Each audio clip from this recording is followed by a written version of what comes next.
Olá, Deus abençoe a sua vida. Vamos terminar mais um livro, mais um evangelho. Hoje nós terminamos o quarto evangelho, nós terminamos o evangelho de João. Vamos ver o capítulo 19, 20 e o capítulo 21. Capítulo 19, nós temos aqui um momento da condenação de Jesus e a sua crucificação. Verso 1 ao 16 é o julgamento e a flagelação de Jesus. Pilatos manda açoitar Jesus. E em seguida, vamos ver os soldados zombando deles. Eles vão colocar uma coroa de espinho, um manto de púrpura. Pilatos vai tentar libertá-lo, mas os líderes judeus insistem na sua condenação, afirmando que ele se fez filho de Deus. E aí, debaixo de pressão, Pilatos entrega Jesus para ser crucificado. Verso 17 ao 24. Nós temos aqui a descrição da crucificação pelo olhar de João. Então Jesus carrega sua cruz até o Gólgota, onde vai ser crucificado, e ele vai ser crucificado entre dois criminosos, uma à sua direita e uma à sua esquerda. O texto nos mostra o momento que Jesus vai dizer: eu tenho sede, e aí vai cumprir-se a profecia, que eles vão entregar para ele beber vinagre, vão colocar numa esponja. E aí é nesse momento que Jesus declara: está consumado. No grego, tetelestai. O preço foi pago. E aí ele vai entregar o seu espírito ao Pai. Verso de número 20, vamos ver aqui, 25 ao 30. Nós temos aqui as palavras de Jesus na cruz, suas últimas palavras na cruz. Uma delas, Jesus vê a mãe dele, Maria, e vê o discípulo que ele ama, que é João, e fala para que confia Maria aos cuidados de João. Em seguida ele diz: tenho sede, e logo depois está consumado. Né? Verso 31 ao 42 é a confirmação da morte de Jesus e o seu sepultamento. Para apressar as mortes, os soldados vão quebrar as pernas dos crucificados. Por que quebrar a perna? Porque eles estão no madeiro. Quando você quebra a perna, não tem como sustentar o peso do corpo. Então o peso do corpo desce e isso vai gerar realmente uma falta de ar. Então isso acelera na morte. Mas quando eles chegam diante de Jesus, eles percebem que Jesus já estava morto. Também para cumprir a profecia que nenhum osso de Jesus seria quebrado. Perceba sempre isso. Jesus, tanto em vida como no momento da sua morte, ao cuidado de Deus, que Jesus cumpra toda a profecia do Velho Testamento. E é nesse momento que um dos soldados vai ferir o lado de Jesus para conferir se ele estava morto mesmo, cumprindo também essa profecia, que nenhum de seus ossos seria quebrado. E quando esse soldado for o lado de Jesus, vai sair sangue e água. Jesus morre, e aí temos o momento do sepultamento de Jesus, que aí é nos versos 38 até o 42, que temos José de Arimateia e Nicodemos. Então nós temos aqui José de Arimateia. Interessante que os demais evangelhos falam só de José de Arimateia. João fala de Nicodemos. José de Arimateia era um líder que seguia Jesus em oculto, porque temia os líderes judeus, né?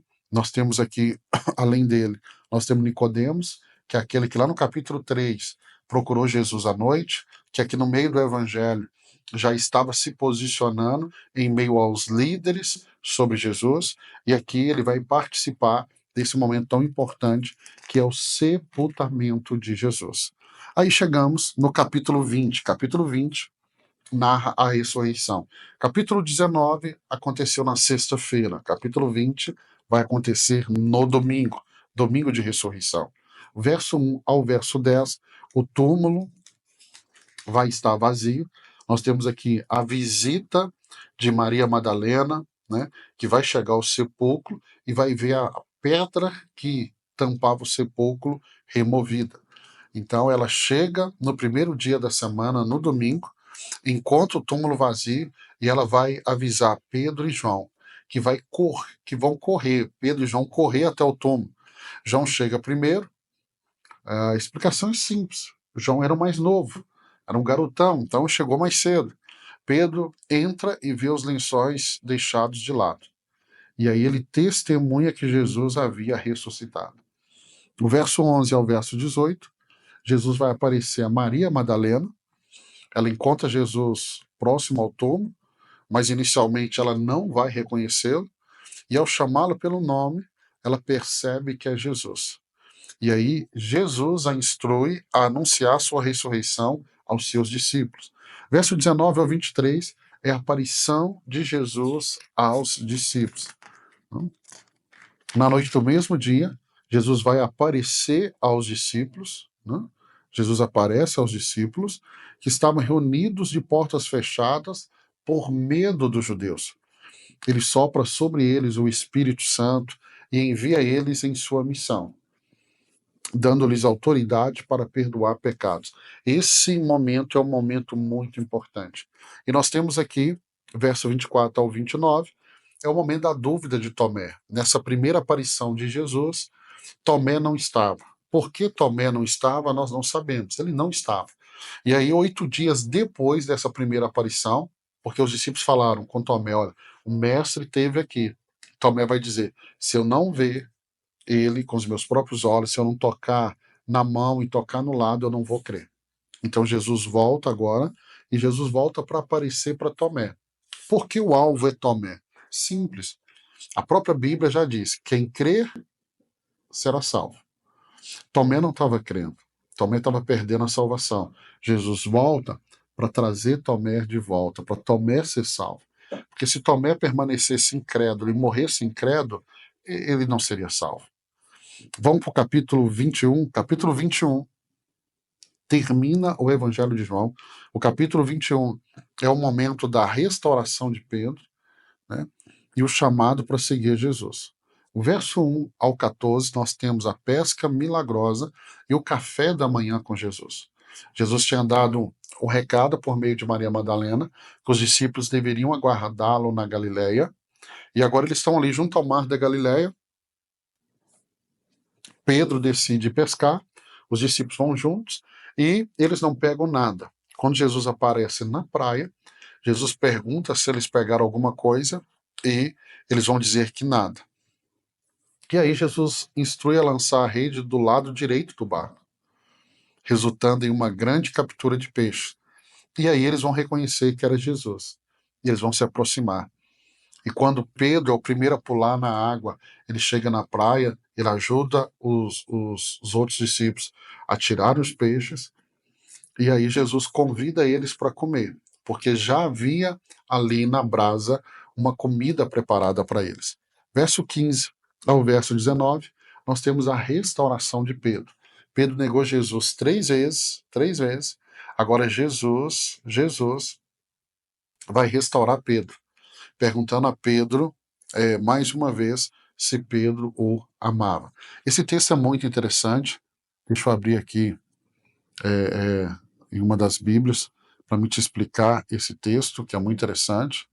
Então, Evangelho de João, capítulo 21. Vamos aqui, olha, o verso 15. Deixa eu ler com você. Depois de terem comido, perguntou Jesus a Simão Pedro: Simão, filho de João, ama-me mais do que outros? Jesus ele pergunta para Pedro a primeira vez: Pedro, tu me amas? Jesus usa aqui a palavra agapau, que vem da palavra ágape. Ágape fala desse amor mais sublime, desse amor de Deus. Pedro vai dizer: sim, eu te amo. E aí Jesus torna a perguntar-lhe pela segunda vez, verso 16: Simão, filho de João, tu me amas? Agora Jesus, mais uma vez, Jesus usa a mesma palavra, agapau. Você me ama com esse amor ágape, com esse amor verdadeiro? Pedro vai dizer: sim, eu te amo. Pela terceira vez, Jesus pergunta, agora a terceira vez.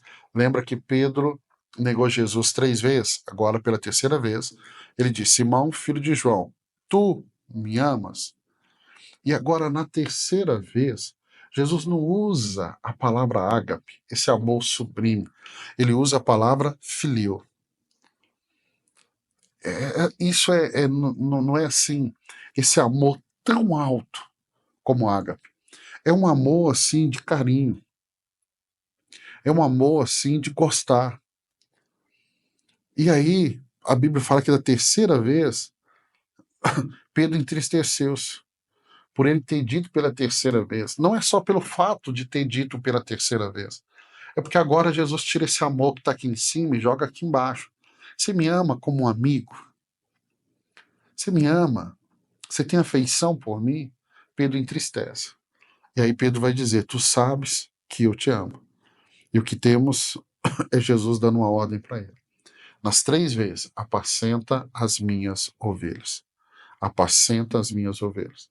A restauração é Jesus chamando novamente Pedro e comissionando Pedro a apacentar as suas ovelhas, restaurando assim a vida e o ministério de Pedro.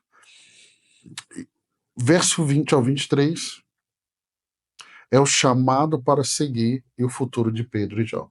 Então Jesus está chamando, né, para segui-los, e Pedro pergunta sobre o destino de João. E aí Jesus responde que ele deve focar em segui-lo. Jesus ensinou que Pedro enfrentará o martírio, morrerá, mas João viverá até um propósito determinado. Esse trecho, o que ele vai abordar? A singularidade do chamado de cada discípulo. Por isso que a comparação não deveria ser algo que nós deveríamos colocar na nossa vida. Porque o chamado é singular. Deus tem um chamado para cada um de nós, não é igual. E na vida dos discípulos isso é tão evidente. E aí o capítulo termina, e o Evangelho de João termina, verso 24 e 25 é a conclusão do Evangelho. Vamos ler? Este é o discípulo que dá testemunho dessas coisas e que registrou. Sabemos que o seu testemunho é verdadeiro. Então ele está dizendo, ó, eu escrevi, eu estava lá, é um testemunho verdadeiro. E ele vai dizer, Jesus fez também muitas outras coisas. Se cada uma delas fosse escrita, penso que nem mesmo o mundo inteiro haveria espaço suficiente para os livros que seriam escritos. Então João está dizendo assim, olha, o que eu escrevi não é tudo que Jesus fez. E aí eu quero te lembrar, como eu fiz no início, o propósito de João a escrever esse evangelho é provar que Jesus é Deus. E ele conseguiu isso, desde o primeiro capítulo até o último capítulo. E ele está dizendo, se eu fosse escrever tudo que Jesus fez, é muitos livros. Ou seja, Jesus fez muito mais. E eu termino te lembrando a fala do próprio Jesus, que eu e você podemos fazer obras maiores. Creia nisso, vive nessa realidade.